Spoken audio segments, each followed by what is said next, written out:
He has spent over 20 years in senior finance and management positions in high-profile Indigenous organizations. He has demonstrated leadership and made a significant contribution to the field of Indigenous finance, management, and leadership. He is the co-founder of the AFOA Canada Harvard Business School Executive Education Program on leading people and building sustainable communities that is held annually at Harvard Business School in Cambridge, Massachusetts. In 2017, he founded the inaugural International Conference on Indigenous Governance, Management, and Finance on Building Indigenous Sustainable Communities. Since 2011, he is the President and Chief Executive Officer of AFOA Canada. He is a sessional instructor at Carleton University's graduate diploma on Indigenous Policy and Administration. Mr. Goodtrack is married to his wife, Genevieve. They have 2 daughters. Terry Goodtrack. Thank you, Simon. I certainly want to thank Elder Mike Mitchell for his words this morning. And actually, every time I hear the Thanksgiving address, I certainly learn something a little different. And certainly, I wanted to extend my appreciation to Elder Mitchell. And thank you, Paulette, and certainly Darren for inviting me and to do this talk here. I want to acknowledge the traditional owners of this land and the waters that we stand on, wherever we are in Canada today, and pay respects to the elders of past, present, future. In Ottawa is where I am today. I'm currently on the unceded territory of the Algonquin Anishinaabe people. And I want to certainly thank you again for this invitation. And I'm just going to share my screen here. If I can get the slideshow. Hope you can see that.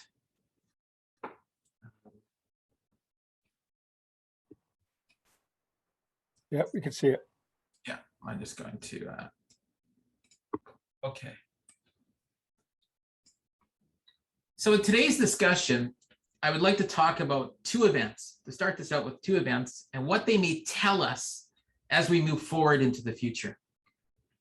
I find sometimes events that happen to us and those that have occurred in history can provide fertile ground for developing an argument for change, which is the theme of your conference, and resiliency. So going back to 2013, I was asked to speak at a conference in Wellington, New Zealand. And 1 week before the event,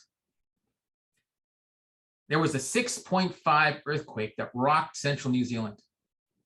Now, by Canadian standards, and any standard, that's huge. I called the organizers to see if the event was still on. And they said, yes, of course. My wife traveled with me and she had some level of anxiety, to say the least. And she was on an internet site where she would constantly let me know that there were earthquakes almost every 30 minutes in Wellington before we arrived and while we were there. One day while we were there, we went to a museum in Wellington called Te Papa. And aside from providing everyone with the history of New Zealand and the Maori culture, they also explained earthquakes. They showed us the fault lines across the world. Of course, where we were standing in Wellington was a fault line. They said that the earth is moving all the time, that the tectonic plates are always moving ever so slowly. It was explained to us that it was good that there were small earthquakes as the tectonic plates moved past each other, right? The problem is if they caught, because it would build up so much pressure that when it let go, there would be a large earthquake that could cause enormous damage, such as what happened in Christchurch on their South Island. I share the story with you because it shows that nothing is static. even at a very planetary level, the environment changes and is in a constant state of flux. As the environment changes, we need to decide how to adapt to it and to what degree. This can be at a societal level, strategic level, policy level, and so on. So you get the point. In the case of New Zealand, they've built rocking walls to help buildings withstand severe earthquakes.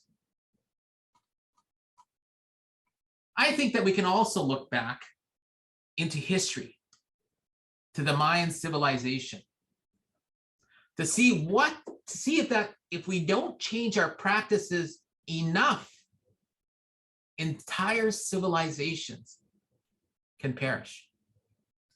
While there are many theories on why the Mayan civilization declined in the 9th century, researchers at Arizona State University found that there were severe reductions in rainfall, which occurred during a rapid rate of deforestation. The Mayans burned and chopped down more and more forests to clear land for agriculture to support 19 million citizens at that time. This is likely coupled with other theories of their decline, such as warfare and political instability, as suggested by Simon Martin, who is an anthropologist at the University of Pennsylvania. However, the intriguing part of this story, I find, is that the Mayans have had a sophisticated understanding of their environment. They built and sustained intensive production and water systems and withstood at least 2 long-term episodes of drought. Although they knew their environment and how to survive within it, they still continued deforestation at a rapid rate until the local environment was unable to sustain the population and their society. In hearing and reading this story, I wondered whether the Mayans were able to change enough to keep up with their changing environment. To summarize the higher level points of these 2 events, the environment is always changing, and we need to decide how much change is needed to affect the outcomes that we're looking for. In other words, are we making enough change, or is it simply not enough? So what does this have to do with us, you ask? Well, with the pandemic, we have been and are going through currently, our environment changed. This is coupled with our already key drivers of change, such as an aging population in Canada, climate change, food security, social justice, and technological advances, to name a few. Now, because of the pandemic, we have moved more quickly to a digital environment because we were forced to do this. Just look at this conference here today. It's important to note that these tools were already there before the pandemic. So what prevented us from using them?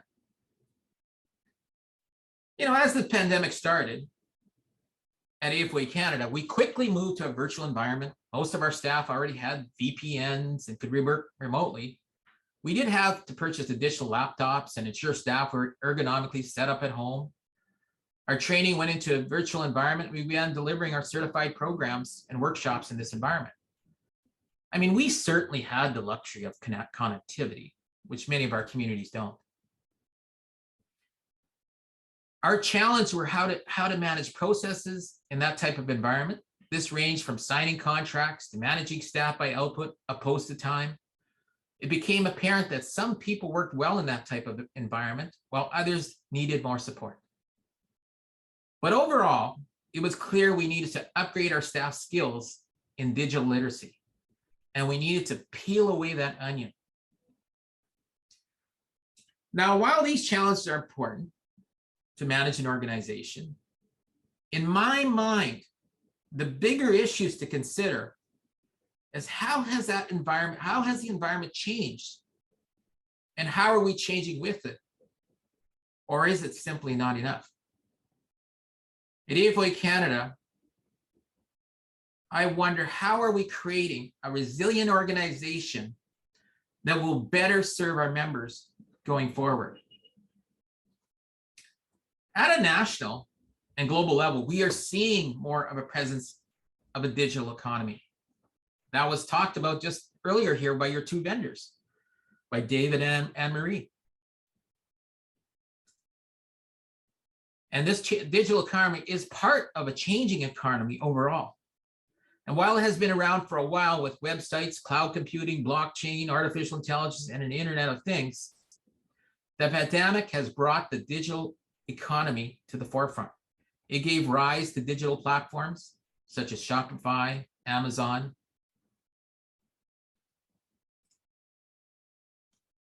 Uber, Airbnb. The idea of a digital economy is to connect companies and market participants in a virtual world. We also see more emphasis on digital banking and e-commerce solutions. The pandemic has virtually made carrying cash almost non-existent.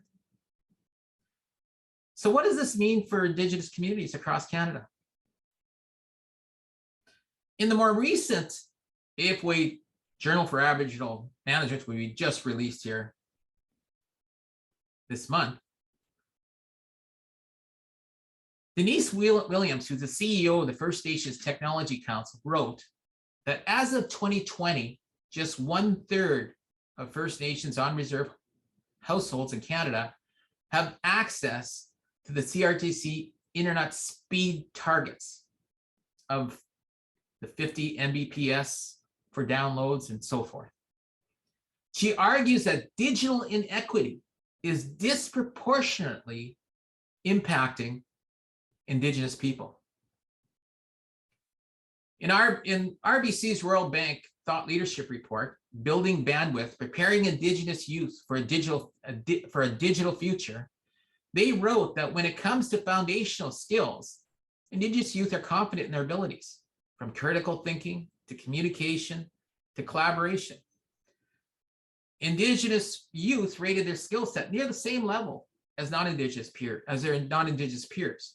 However, the confidence gap is widest when it relates to digital literacy.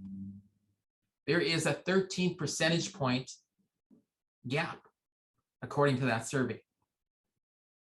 The gap was widest amongst those still in school and narrowed as young people gained work experience. 3 areas that they looked at in data literacy was creating and formatting text documents, creating digital presentations, managing spreadsheets, and organizing data. There are some really good observations and recommendations within this report. As an example, educators have made the point that you can't teach digital skills if your community doesn't have the internet. While they like the idea of a mandatory course in digital skills, they suggested that certain foundations need to be in place first, including broadband connection, device access, and teacher training. I think we need to decide what we need to change to ensure we build the knowledge and skill sets necessary for individuals and communities. With so much to do and consider, it can be overwhelming.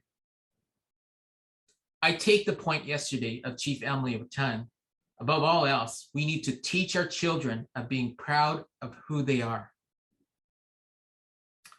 I recall a time in the past when I was working in an area that also had many needs and many issues.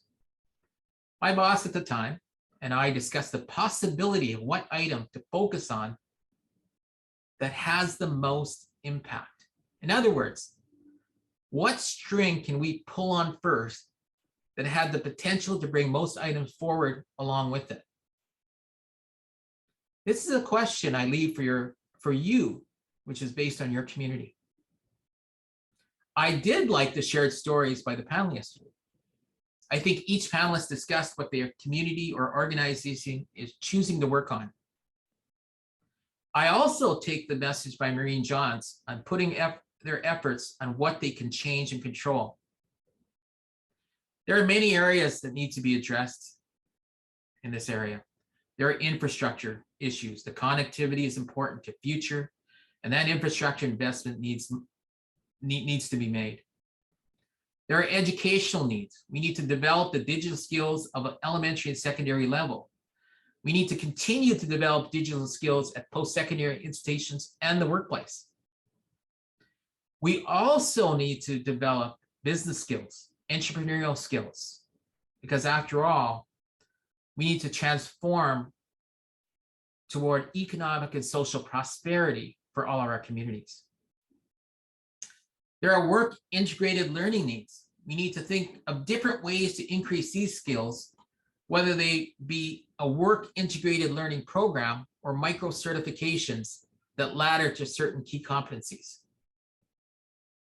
Just yesterday, I attended a conference where this was particularly discussed, and how what they were doing, this organization, was they were retraining and reskilling people in 18 months to what an organization or a company needs currently. There are social needs. We need to encourage lifelong learning and that students see themselves with these skills and in these professions. As mentioned by Darren Gugu yesterday, students need to be the best version for themselves. And I like the idea of the virtual identity that he shared with us. Turning back to AFOA Canada, to be more relevant and resilient, we needed to up our game from merely improving our staff's digital literacy skills to undertaking an organizational digital strategy. At the heart of everything was how our data needs align with our corporate objectives, how our technology supports our business lines in education and membership. Are there better tools that we can deploy, and what redundancies do we have in our current system? We needed to think through these types of questions before doubling down on the digital literacy skills our staff would need to support the organization. I think this will allow us to build resiliency into the organization, that as our environment ebbs and flows, we can withstand certain shocks to our membership drives and the training needs of our communities and organizations. Yet, as I think back to the story of the Mayans, I believe we are changing the way we conduct our business that leads to a more resilient, relevant organization, opposed to making small changes that don't really affect our outcomes. But at times, as the CEO of our organization, I just wonder whether it's simply enough. I think we have, our organization and yours has similar challenges. You're also preparing Indigenous students for the future. Certainly the foundational skills are important: creativity, collaboration, critical thinking, as well as a strong sense of their identity. There are also skills that we need to participate in the economy. I argue that digital skills are important as well as business skills. How these skills can support these students in going forward toward post-secondary education, to get a job, to build a career or a business, to take care of their families, to transforming our communities toward economic and social prosperity. These are certain things we need to consider. We need to reflect upon. And as a closing comment, aside from changing our digital strategy at AFOA Canada, I wanted to demonstrate to you today how mixing our corporate objectives and digital literacy skills can have an impact on how we interact with our members and our future members. At AFOA Canada, one issue we had is we needed to create a refreshed membership campaign. We had to rethink who we are and how to attract and retain our members. We had to go back to who is our core member and what is it that they need and what they believe. We developed a campaign, and it's called the We're Ready campaign. Now, one of our staff, who's an Indigenous woman, has a high level of digital literacy. So I want to share with you, when we are able to blend together both an idea, a message, and digital literacy, what we were able to create. Digital skills by itself are important, but you have to blend them with the strategy, the ideas, and you're able to create the content, right? So this is what we were able to create.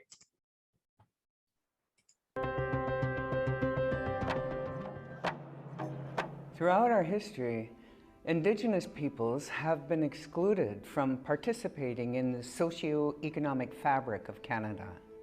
Because of this, we have managed poverty and not prosperity. We are burdened with over-reporting and limited autonomy on deciding what is best for our communities.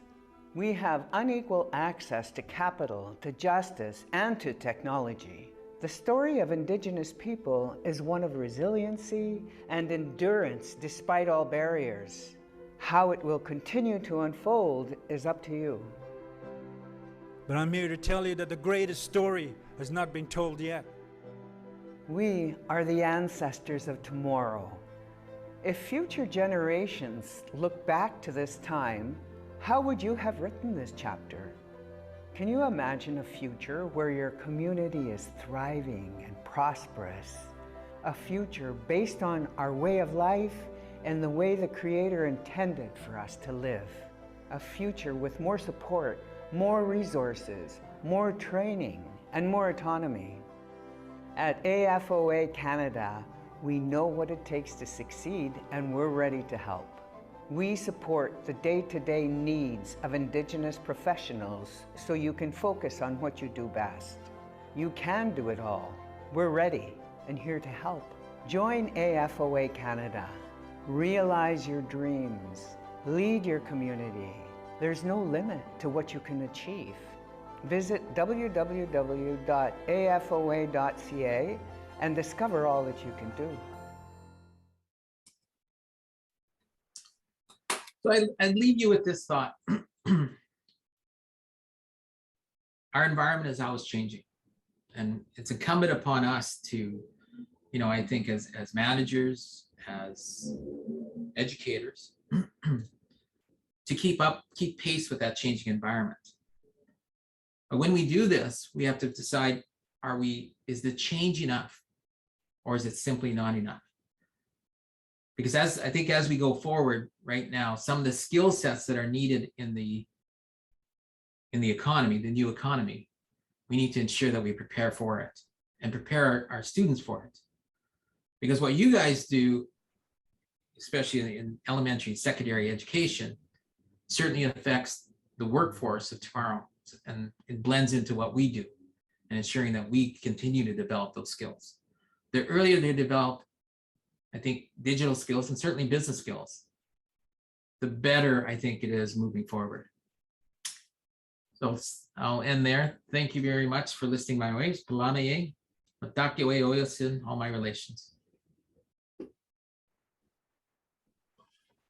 Thank you, Terry, for that.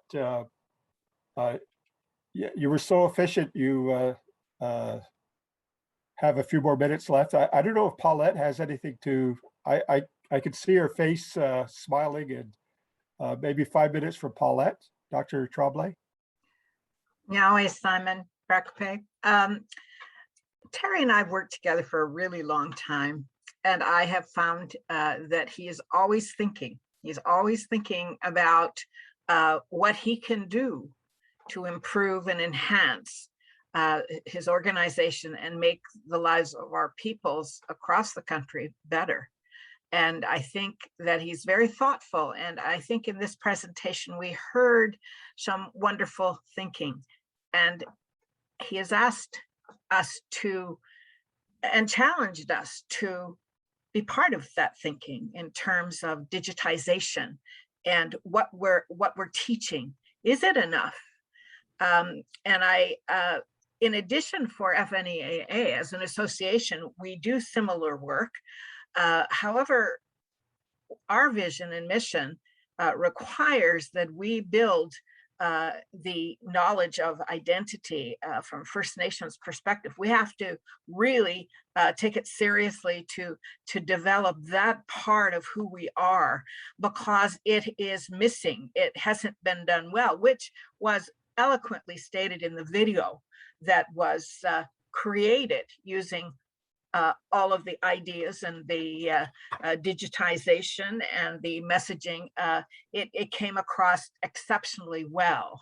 And so there's the other thing that I would add is that we have to marry this in partnerships with each other, because we can then bring a stronger focus and a stronger way forward, because it's building on our strengths. I know that we're always challenged at FNEAA, our staff, how can we do this? How can we be more of who we are? And that's what we're learning to do, because it's really not easy to change. Change is really hard. And so when we have to start thinking about our identity, who we are, and being comfortable and helping youth, we have to feel comfortable ourselves. And how comfortable do I feel not being able to speak my language? And yet how much energy can I expend to be, I probably will never be conversational. I just find the language hard. I enjoy listening, but it's very hard for me to learn. And so we have to encourage our youth so that they can indeed take up this challenge. And I think that together, what we're learning to do at FNEAA is how to be more traditional in our ways. And then we have because there is constant change with cultures as they evolve, the ability to create what we'd like it to be like, what we think it should be like for First Nations. And so we have that creativity that we can work with our people in our First Nation community, because this reminds me that we're going to get over 600 different versions of what this might look like from different communities, because they have their own languages, their own knowledge, their own stories, their own place on land, to share ceremony, to share all that they are, because it comes from the land, it comes from nature, it comes from the unseen. So when we think this way, and the more we talk about it, because, you know, I was saying, I remember walking the land with my grandpa. He couldn't read or write, had his cowboy hat and boots on,